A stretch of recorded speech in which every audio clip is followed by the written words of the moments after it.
So for our IoT group project, we have used a few sensors and actuators together with an Arduino Uno and an STM32 Nucleo board.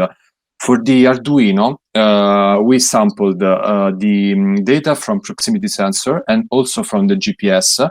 As actuator, we monitor the stepper motor. For the STM32 board, we sample data from the gyroscope and we control the buzzer as the actuator.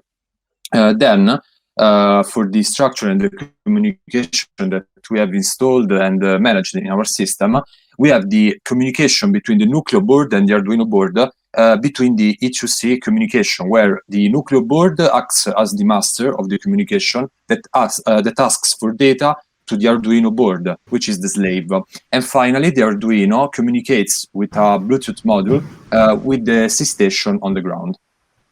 An important component of safety floater is the spotter. Its purpose is to detect the birth duration, and it's built on top of the stepper motor. In the front, we put the proximity sensor that has the purpose to detect the illegal transit of boats, and in the whole of this construction that has been printed by us, 3D printed by us, there is the gyroscope that it's used to control the correct orientation of the spotter to keep a correct orientation parallel to the line. The main functionalities of safety floater are both detection mechanism, orientation control mechanism, power management mechanism to avoid to save energy, system info mechanism, and C-ground communication system, as Ivan said. For the C-station part, we have chosen a Raspberry Pi because we needed some extra computational power and also camera management. When the Raspberry gets a Bluetooth signalation from safety floater, it takes a picture with the camera to ensure that there is an actual violation incoming.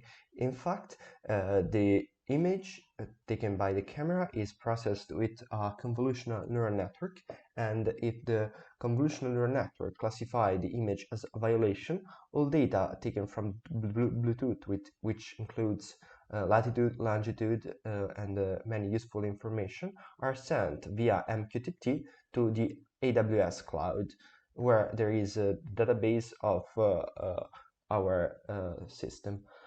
So to recap, the main functionality of C-Station are ground C communication via Bluetooth, in this case, boat recognition system with convolutional neural network, and ground cloud communication with MQTT. Then we have the structure of the cloud server and front end. That is another part of our system. We have the server that communicates with the front end, which with HTTP REST calls, and also with two different databases. On the left, we can see DynamoDB that is used to store the violations detected, while on the right we have MongoDB that is used to store the users of our system.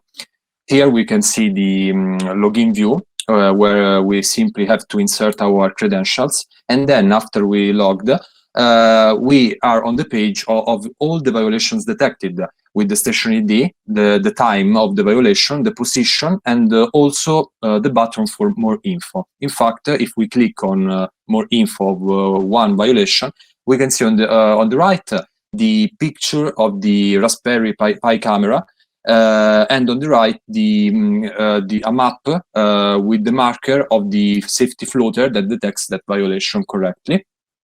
And on this last slide, we have a detailed summary of our architecture. On the left, we can see the safety floater that communicates with the Bluetooth module with Raspberry Pi. And then on the right, there is the communication with the AWS cloud together also with the server on Node.js.